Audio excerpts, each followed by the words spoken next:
ସମୟର ଗତି ଭଗବାନ କାହାକୁ ଦେଖା ଦେଉଛି, କାହାକୁ ଦେଖା ଦେଉନି, କାହାକୁ ଦୁଃଖ ଦେଉଛି ତ କାହାକୁ ସୁଖ ଦେଉଛି।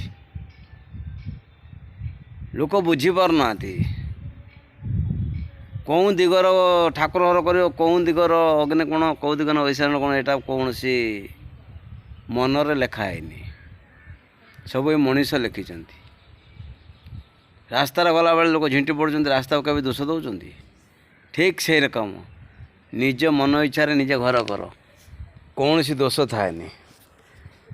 ଏଇଗୁଡ଼ା ଆମେ ଘର କରୁଛୁ। ଦେଖ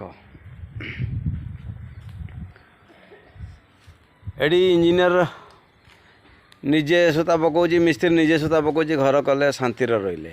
ଆମ ଓଡ଼ିଆମାନଙ୍କର ଆସିକି ପଣ୍ଡିତ କହ ସୂତା ସୁଝୁନି, ଘର ସୁଝୁନି, ଏଇ ହେଲା ଦୁନିଆ। ଆମେ ଏଠି ତାମିଲନାଡ଼ୁ ଆସିକି 11 ବର୍ଷ ହେଲା ବର୍ଷର 5ଟା 4ଟା 3ଟା 2ଟାରେ ବଡ଼ ବଡ଼ ବିଲ୍ଡିଂ କରିକି ଯାଉଛୁ।